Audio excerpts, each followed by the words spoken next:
1870. Coyote Gulch, Utah Territory. Abigail Miller stepped off the afternoon stage into blinding white glare and found not a groom waiting, but a town holding its breath. The newspaper ad had promised a ranch partnership and marriage to Thomas Hayward. But Thomas Hayward was gone. The ranch foreman stood accused of his murder. You should get back on that stage. Albert Thornton said it flat. No greeting. Hat brim low against the sun. I came 400 miles. I will hear what happened first. The driver tossed her trunk down with a thud. Thomas rode out 3 days ago to check fence lines. Horse came back without him. They found blood on the saddle and his rifle gone. Sheriff says I was the last man to see him alive, and I wanted his job. Did you? Want his job? No. Kill him? Also, no. She studied his face, the lines around his eyes, the way he met her gaze without flinching. Then, I am staying until we find out what really happened. He looked at her like she had lost her mind. Lady, you do not know me. I know you did not run. A guilty man runs. The ranch house sat 2 miles out, timber frame with a sagging porch and empty corrals. Abigail set her trunk inside the sparse front room and turned to face him. Show me where you found the horse. Why? Because if Thomas is dead, someone killed him. If someone killed him, they left a trail. Sheriff already looked. Then, we will look again. He stared at her a long moment, then nodded once. Sun up tomorrow. Bring water. That night, she lay awake in the narrow bedroom that should have been hers and Thomas Hayward's, listening to the wind scrape across the salt flats. She had come west because her father's ranch in Sonora was failing, and she had no brothers. Because Thomas Hayward's ad had promised partnership and respect. Because she was good with stock and tired of being told that was not enough. Now Thomas was gone, and she was alone with a man half the territory thought was a killer. She should be afraid. She was not. At dawn they rode out, Abigail on a gray mare, Albert on a rangy bay. The fence line ran northeast toward the canyon country, barbed wires sagging between weathered posts. Found the horse here. Blood on the saddle. Reins tangled. Which way was the horse facing? South. Back toward the ranch. And Thomas rode out to check fence.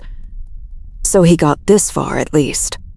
She dismounted and walked the ground slowly, eyes on the dirt. Tracks here. 2 horses, not 1. See the depth difference. 1 horse carried more weight. Could be anyone. Or could be someone followed him. Albert crouched beside her, his skepticism fading. You know tracking. My father taught me. Vaquero work is not just roping. They followed the second set of prints northeast, losing them twice in the hardpan, and picking them up again near a dry wash. In the wash, she found cloth torn on a thorn bush, dark wool, expensive. Thomas did not wear wool like this. Too fine. Blackwood does. Abner Blackwood owned the Mercantile, the freight company, and half the water rights in the territory. He had offered to buy Thomas out twice and been refused. You think Blackwood had something to do with this? I think Thomas owed him money for seed and supplies. I think Blackwood does not like waiting. Then why accuse you? Because I am easy. No family. No money. No friends in town. She folded the cloth carefully and put it in her pocket. They rode on, the sun climbing, heat pressing down. By noon, they reached the canyon mouth, where the tracks disappeared into rock. We should go back. Not yet. She dismounted again and walked the canyon floor, studying the stone. Here. Scrape marks. Something heavy dragged. They followed the marks deeper into shadow until the canyon narrowed and the air turned cool. Then, Albert stopped. Someone is watching us. She felt it too, the prickle on her neck. We go back. Slowly. They mounted and rode out at a walk, neither looking back, but Abigail heard the rattle of a stone falling somewhere above. When they reached open ground, Albert finally spoke. That was stupid. We could have been shot. But we were not. And now we know Thomas came this way, and someone does not want us following. Knowing does not prove anything. Not yet. They rode back in silence, the sun lowering, shadows stretching long across the flats. At the ranch, Abigail unsaddled the mare herself and saw Albert watching. You handle stock like you grew up with it. I did. My father runs cattle in Sonora. Ran. It is harder now. Why leave? Because there was no future for me there. My brothers are gone, married or dead. My father will not let a woman inherit. So, I answered an ad. Thomas was not a bad man.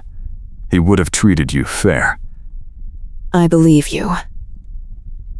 That night, she searched the ranch house, while Albert was out checking the remaining stock.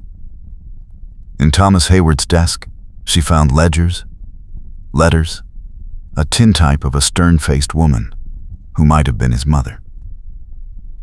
And in the back of the bottom drawer, wrapped in oilcloth, an old army medal with a dented edge. She turned it over in her hands, felt the weight, and found the tiny seam along the rim. The compartment opened with a thumbnail's pressure. Inside was a folded scrap of paper, ink faded, but legible. Albert. She called him in from the porch. He came in dusty and tired, hat in his hands. What? Look at this. She handed him the medal. He read the paper in silence, his face hardening. That is a contract. Blackwood bought Thomas's debt from the bank. Terms say if Thomas cannot pay by October 15th, the ranch and all stock transfer to Blackwood outright. October 15th is in 2 days. Thomas never told me. Maybe he was trying to handle it himself. Or maybe he found out something about Blackwood, and that is why he is gone. We take this to the sheriff. And say what? That we found a contract hidden in a medal. Blackwood will say Thomas hid it because he was ashamed. The sheriff already thinks you killed him. This does not prove anything except motive. Then, what do we do? We find Thomas. Or we find proof Blackwood had him killed. In 2 days. Yes. She met his eyes in the lamplight and saw the exhaustion there, the weight of accusation and helplessness. I will not let them hang you for something you did not do. You do not owe me anything. I owe myself. I came here for a future. I will not lose it, because a rich man decided he wanted this land. He nodded slowly. Then, we start with Blackwood's men. Someone did the work. Someone knows. The next morning, they rode into town separately. Albert went to the saloon where Blackwood's freight workers drank. Abigail went to the mercantile. Abner Blackwood stood behind the counter. a tall man with silver hair and a coat too fine for the dust outside. He watched her with pale, cold eyes. Abner Blackwood. Voice smooth and condescending, Miss Miller. Is it? I heard you were still at the Hayward place. Unwise for a lady alone with a man accused of murder. I am not alone. I have work to do. Abner Blackwood, leaning forward with false concern. Thomas Hayward owed me a great deal of money. The ranch will not sustain that debt. If you are wise, you will leave before the situation becomes unpleasant. I will leave when I am ready. She bought coffee and cornmeal and left without another word, but she felt his eyes on her back all the way to the door. Outside, Albert was waiting by the horses. Two of Blackwood's men were talking. One of them, Clet Sanderson, has been spending money he should not have. Bought new tack, paid off a tab at the saloon. We follow him. Tonight. They spent the afternoon at the ranch preparing. Abigail loaded Thomas's rifle and checked the cartridges. Albert sharpened his knife and oiled his holster. If we are wrong about this, we lose everything. We already lost everything. Now we are just fighting to prove it. At dusk, they rode back toward town, circling wide to come in from the north. Clet Sanderson came out of the stable, leading a horse with fresh brands on the saddle skirts, Blackwood's mark. He rode east toward the canyon country. They followed at a distance, keeping to the shadows. The moon rose thin and pale. Sanderson stopped at the canyon mouth and dismounted, waiting. 10 minutes later, another rider appeared, heavier, older. Even in the dark, Abigail recognized Blackwood's silhouette. They dismounted and crept closer, keeping low behind the rocks. Voices carried in the still air. Abner Blackwood, voice low and sharp. You were supposed to bury him deeper. If they find the body before the contract date, I cannot claim the ranch. Clet Sanderson, defensive and nervous. We put him in the canyon where no one goes. It is not my fault his woman showed up and started poking around. Abner Blackwood, cold and commanding. Then make sure she stops. An accident.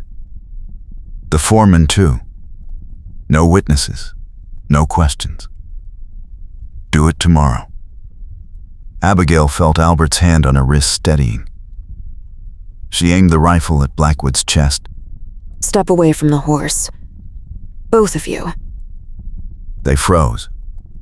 Blackwood turned slowly, hands rising. Abner Blackwood, voice smooth and unbothered. Miss Miller, you are making a mistake. The only mistake was thinking you would get away with murder. Albert moved out from behind the rock, revolver leveled. Where is Thomas Hayward? Clet Sanderson, panicking, canyon. We put him in the deep canyon past the Narrows. Blackwood paid us to make it look like an accident. Said the foreman would take the blame. Abner Blackwood, furious now. Shut your mouth, you fool. Too late for that. Abigail kept the rifle steady. We are riding to the sheriff. You are going to tell him everything. Blackwood laughed, cold and sharp. Abner Blackwood, mocking. The sheriff works for me. You think he will believe a Mexican woman and the accused killer over me? You have no proof. We have your man's confession and the contract you hid. That is enough. Blackwood moved fast for a man his age, pulling a small pistol from his coat. Albert fired first. The shot echoed across the canyon, and Blackwood dropped, clutching his shoulder. Sanderson bolted for his horse, but Albert was faster. catching him by the collar and slamming him into the ground. Tie him. Abigail used her shawl to bind Sanderson's wrists, while Albert kept Blackwood covered. Can you ride? Blackwood, pale and furious. This is not over. Yes, it is. They brought them into town at dawn. Blackwood slumped in his saddle, Sanderson tied and silent. The sheriff met them on the street, hand on his gun, but Albert spoke first. Sanderson confessed. Blackwood hired him to kill Thomas Hayward over a land contract. The body is in the canyon past the Narrows. We have proof. The sheriff looked at Blackwood, then at Abigail, then back at Albert. Sheriff, slow and uncertain, that is a serious accusation. Then go to the canyon and see for yourself. We will wait. It took 2 days. They found Thomas Hayward's body, where Sanderson said, wrapped in canvas and hidden in a rock crevice. The contract and medal were submitted as evidence. Blackwood tried to claim he had been framed, but 3 other men came forward once they knew he was caught, saying he had threatened them too. Tried to force sales, staged accidents. The sheriff had no choice. Blackwood and Sanderson were held for trial. Albert Thornton's name was cleared. Abigail stood on the ranch porch that evening, watching the sun drop toward the horizon. Albert came out and stood beside her. Thomas left the ranch to his sister in Missouri in his will. She sent word she is selling it to pay his debts. So we both lose. I have a job offer in Wyoming. Foreman position. Decent pay. That is good. It is not what I wanted. She turned to look at him. What did you want? To stay. To build something. To not be alone. The wind picked up, carrying the first cold edge of autumn. I have no place to go either. My father will not take me back. Thomas's sister does not know me. I have nothing. You have skill. You have courage. You have more than nothing. I have no future. You could.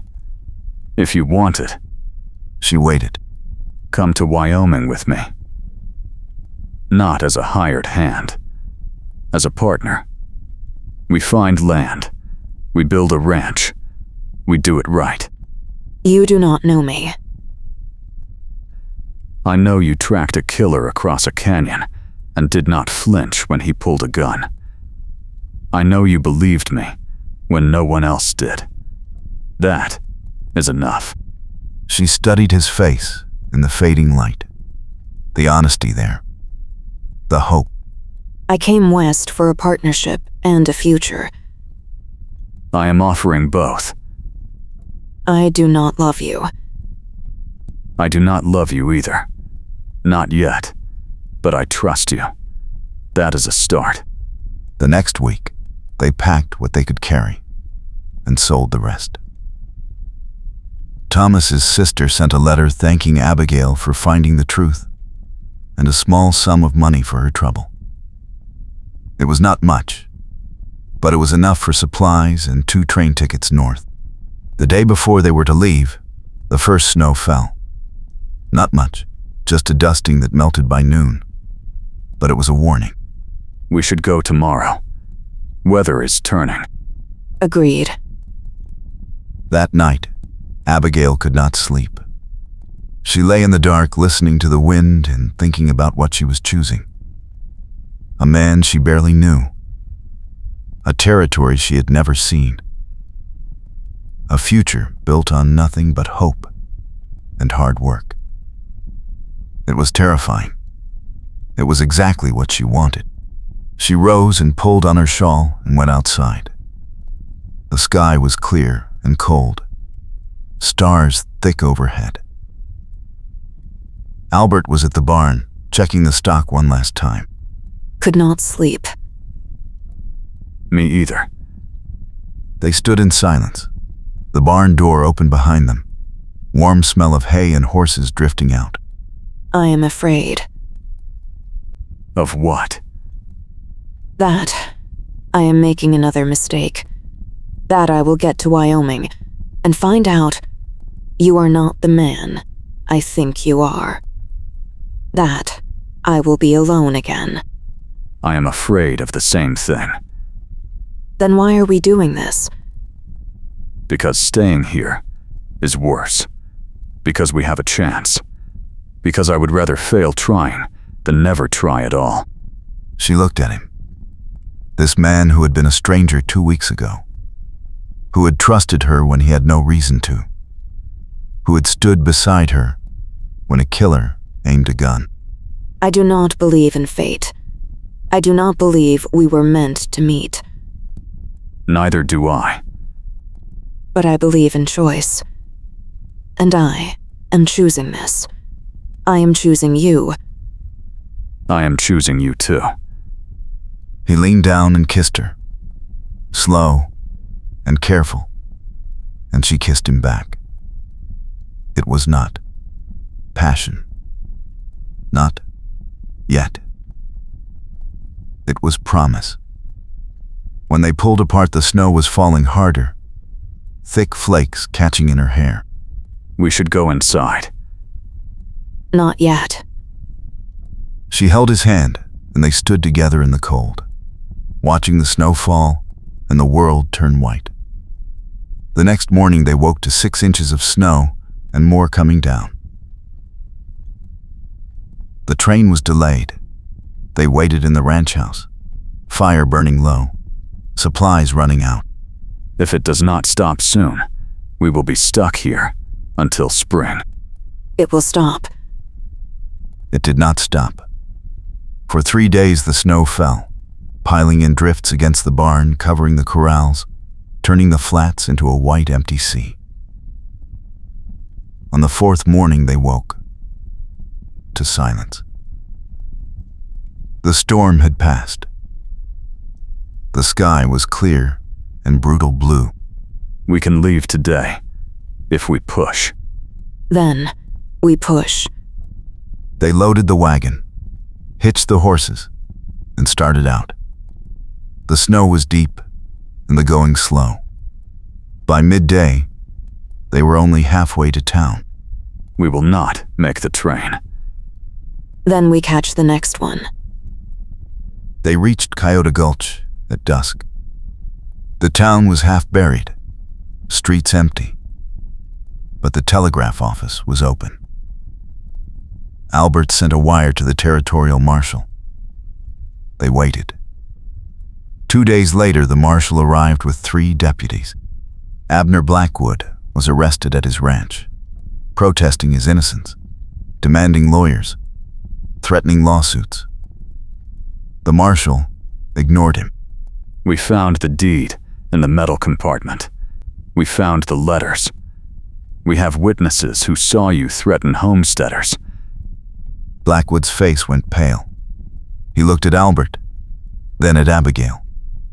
You should have left when you had the chance. They took him away. The trial was set for spring. Albert and Abigail stayed in town, renting a small room above the general store.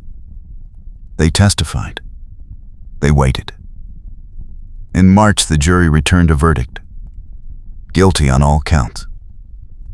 Blackwood was sentenced to 20 years. The ranch was theirs again, deed cleared, title restored. They returned in early April. The snow was melting, the flats turning to mud. But the house still stood, and the barn was sound. They hired 2 men to help with repairs and started rebuilding. I do not know how to run a ranch. I do. I do not know how to manage stock. I will teach you. I do not know if I can do this. You faced down a killer with a gun. You can do this. She laughed, the sound bright in the spring air. They worked through April and into May. The corrals were repaired, the fences mended, the fields prepared for planting. They bought cattle from a rancher in the next valley, 20 head to start. Albert hired 3 more hands. Abigail learned to rope, to brand, to ride herd. She was not good at it, not at first, but she learned. You are stubborn. You are patient. I have to be. In June, they rode out to check the south pasture and found a calf tangled in wire. Albert cut it free while Abigail held its mother back. The calf bolted the moment it was loose, kicking and bawling. Is it always this loud? Always. She wiped sweat from her forehead. Dirt smudged on her cheek. He looked at her and smiled. You are getting good at this. I am getting tired at this. That too. They rode back to the ranch at sunset, the sky turning gold and pink. That night they sat on the porch, watching stars come out. I have been thinking About? about the ad. The one I answered. What about it? It said the man was looking for a wife. But when I arrived, he was gone. He was. Do you think he meant to leave? I do not know. Maybe he got scared. Maybe he changed his mind. Or maybe someone made him leave. Maybe. She was quiet for a long time. I am glad he left. Are you? Yes. Because if he had stayed, I would not have met you. He did not answer, just reached over and took her hand. They sat in silence, fingers laced together. In July, the heat came, turning the flats white and shimmering. They worked early mornings and late evenings, resting through the worst of the midday sun. The cattle grew fat on spring grass. The ranch began to pay. One evening, Albert rode in late, dust on his coat, hat brim pulled low. Abigail was on the porch, mending a bridle. Where have you been? Town. Why? I had business. He dismounted, tied the horse, and walked up the steps. He pulled something from his pocket and held it out. It was a ring, plain silver, no stone. I know this is not how it is supposed to be done. I know I should ask proper, should wait for the right time. But I am not good at waiting. Albert. I am asking you to marry me. Not because of the ranch, not because of what we have been through. Because I love you. Because I want to wake up next to you every morning for the rest of my life. She stared at the ring, then at him. You are supposed to kneel. I am? That is what they do in the stories. This is not a story. No. It is better. She took the ring and slid it onto her finger. It fit. Yes. Yes? She and the warned Randant Rekthing, one Souter said, they were place at the time. The warn the wind stas but that we year and lut coims. Or yes, with a lost lots mark Pogan. Yes, the waist bowing frest in the teaching nine ties. The head had barred fire. They called it fire. The wind finally was pay for a Christ its walking. Yes. I will marry you. They were married in August. Small ceremony in town. Just the hands and a few neighbors. No church, no fancy dress. She wore the green dress she had arrived in, mended and clean. He wore his best shirt and the black hat. The preacher spoke the words. They spoke their vows. When it was done, they rode back to the ranch together, husband and wife. That night they stood in the barn, checking the horses one last time before bed. Snow was falling again, early for the season, light flakes drifting through the open door. Do you remember the first time we stood here? I do. I was terrified. I know. I am not terrified now. Neither am I. She leaned against him, his arm around her shoulders. Outside, the snow fell steady and soft, covering the flats, the corrals, the roof of the house. Inside the barn, it was warm, the horses quiet, the world small and safe. I love you. I love you too. They stood together in the doorway, watching the snow fall. And for the first time since she had arrived in Coyote Gulch, Abigail Miller, now Abigail Thornton, felt like she was home. She answered a newspaper ad and found the groom missing. In 1870 Utah Territory, Abigail Miller travels to Coyote Gulch to marry a stranger she has never met, only to find him missing and the ranch foreman falsely accused of his disappearance. With a ruthless land baron closing in and a hidden truth locked inside an old army medal, she must choose between safety and the man she is beginning to trust. A gripping Wild West romance of danger, resilience, and a love forged in the face of impossible odds. Subscribe for more Western romance stories that will keep you on the edge of your seat. Wild West Romance. Historical Western love story. 1870s frontier story.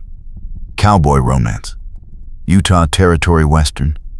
Mail order bride gone wrong. Falsely accused hero. Land baron villain. Ranch romance. Homestead danger. Old West survival. Period romance. Slow burn love story. Western suspense. Frontier justice. Colorized late 1800s American West photograph. Natural light. Gentle contrast. Slightly soft focus. Subtle film grain. Faint dust/scratches. Slight vignetting. No text. No watermark. Woman in her late 20s with long dark brown hair and a thick braid over one shoulder. Warm brown eyes wide with shock and confusion. Wearing a dark green traveling dress with cream shawl. Holding a worn carpet bag. Standing on a dusty ranch yard, looking alarmed. Man in his early 30s with sandy brown hair. Blue-gray eyes. Strong build. Wearing tan work shirt. Dark brown duster coat. Black cowboy hat. Standing a few feet away, with hands raised in a calming gesture. Expression serious and watchful. Early evening golden light. Ranch house with peeling paint in the midground. Empty corral with broken fence rail in the foreground. Barn with open door in the background. Distant flat horizon with heat shimmer. Dust kicked up by a recent departure. Sense of arrival gone wrong and immediate tension. Photorealistic cinematic style. Shot on cinema camera. Natural golden hour lighting. Shallow depth of field with soft bokeh background. Warm beige and amber color grading. Looks like a film still from a premium Western romance movie. Authentic 1800s period photography aesthetic. Professional portrait photog. RafeeQuality.o/Thumbinwe. Find another. They pushed on through the snow, the horses straining, the wagon creaking. The cold bit through their coats. By late afternoon, they saw the smoke of Coyote Gulch rising in the distance. Almost there. Will the marshal believe us? He will have to. We have the medal and Blackwood's confession. They reached town as the sun was setting, the streets packed with snow, the buildings dark against the sky. Albert drove straight to the marshal's office and tied off the horses. Inside, Marshal Wade looked up from his desk, surprised. The marshal told them the circuit judge had arrived that morning and was holding court at the hotel. Albert and Abigail walked through the cold streets, the metal heavy in Albert's pocket. The hotel dining room had been turned into a makeshift courtroom. Chairs arranged in rows, the judge sitting at a table in front. Blackwood was there, seated near the front with his lawyer, looking confident. When Albert and Abigail walked in, Blackwood's face went pale. The judge called the room to order and asked Albert to approach. Albert laid out the whole story, every detail, while Abigail stood beside him. When he showed the medal and the documents hidden inside, the room went silent. The judge examined them carefully, then looked at Blackwood. The judge asked if Blackwood had anything to say. Blackwood stood, his voice smooth and controlled, denying everything. He claimed the documents were forgeries, that Albert was a bitter former employee trying to ruin him. But then, the hotel owner stepped forward. He had heard Blackwood and his men talking in the saloon the night James disappeared, bragging about scaring off a homesteader. Another witness came forward. Then, another. The judge listened to them all, his face hard. When the last witness finished, the judge banged his gavel and declared that Blackwood would be held for trial on charges of fraud, land theft, and conspiracy to murder. Blackwood lunged forward, shouting, but the marshal's deputies grabbed him and dragged him out. The room erupted in noise, people talking and shouting. Albert took Abigail's hand and led her outside into the cold night air. It is over. It is over. They walked back to the ranch that night, the stars bright overhead, the snow crunching under their boots. When they reached the house, Albert lit the fire, and they sat together in the warmth, not speaking, just holding hands. The next morning, the land office clerk came out to the ranch and confirmed that the deed was valid, and the homestead belonged to Abigail and Albert. A week later, the church wedding took place in the small wooden chapel in town, with half the town in attendance.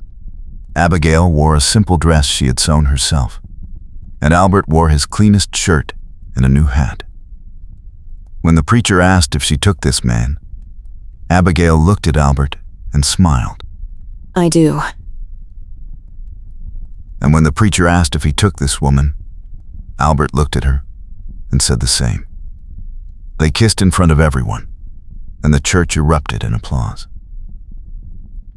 That night, they returned to the ranch together, husband and wife, and stood outside the barn, watching the snow fall one more time.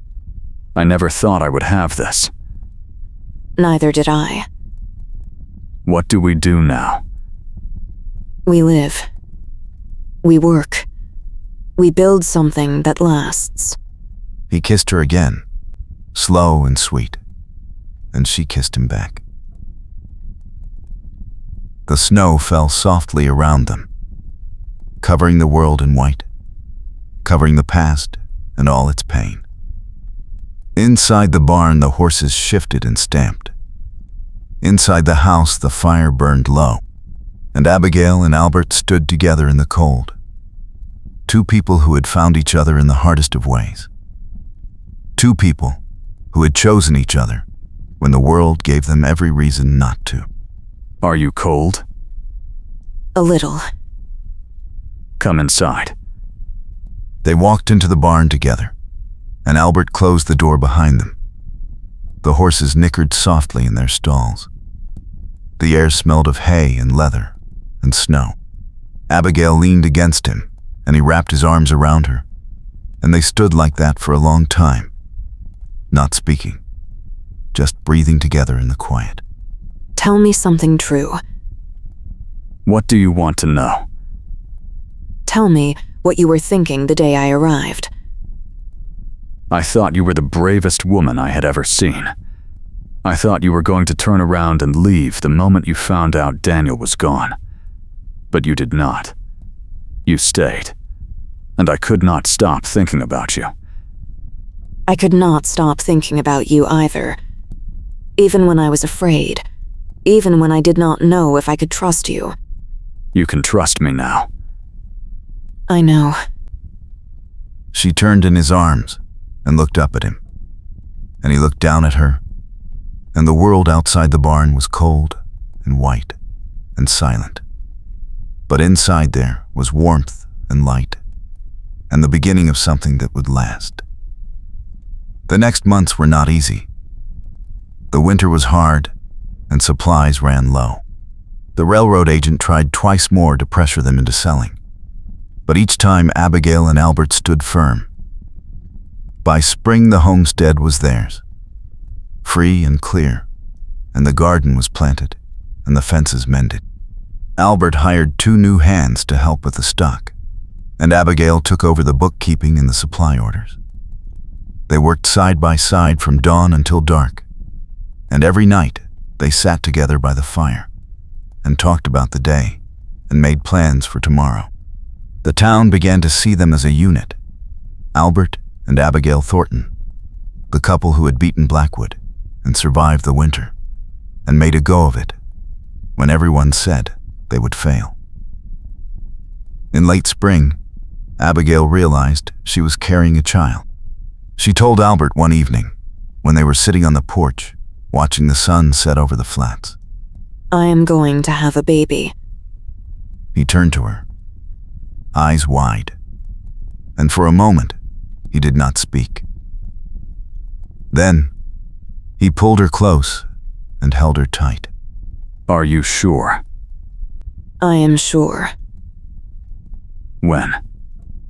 Late fall, I think. Maybe early winter. We will need to build another room. We will. And hire someone to help you with the heavy work. Albert, What? I am not made of glass. I can still work. I know. But I want to take care of you. You do take care of me.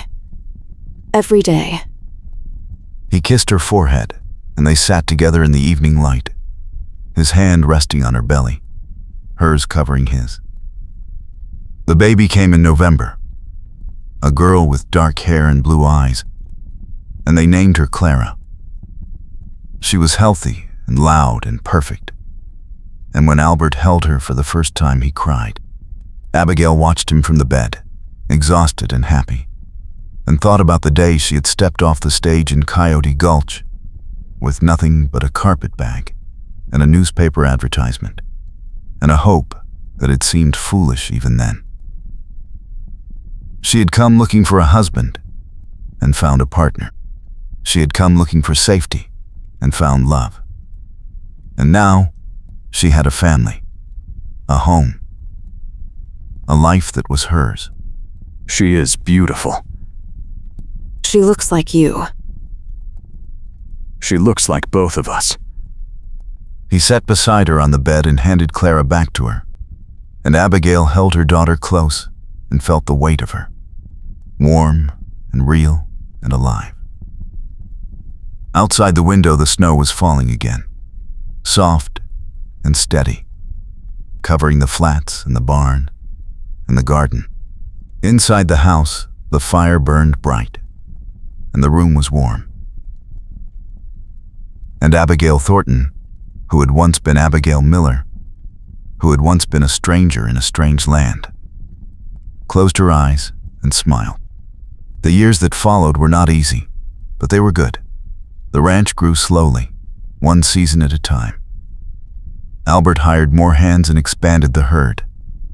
Abigail kept the books and managed the household, and raised Clara with a firm hand and a soft heart. When Clara was 3, a son arrived, a boy they named Thomas, who had his father's sandy hair and his mother's warm eyes. The children grew up strong and wild, running barefoot through the corrals and learning to ride before they could read. Albert taught them how to mend a fence and track a stray, and handle a horse with patience. Abigail taught them how to read and write and do sums, sitting at the kitchen table every evening after supper. The town changed around them. The railroad came through in '75, and Coyote Gulch became a stop on the line. New families arrived, homesteaders and shopkeepers, and a doctor who set up practice above the saloon.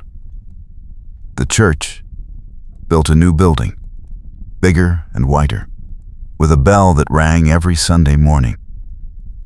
Blackwood left town in '77, his schemes finally catching up with him. The marshal came with a warrant for fraud and embezzlement, and Blackwood fled in the night, heading east and never coming back. His mercantile was sold at auction, and a family from Kansas bought it and turned it into a dry goods store that treated everyone fair. Albert served on the town council for a few years, helping to settle disputes and plan improvements.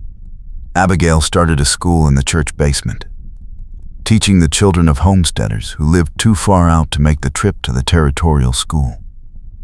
She was a strict teacher, but a kind one, and the children loved her.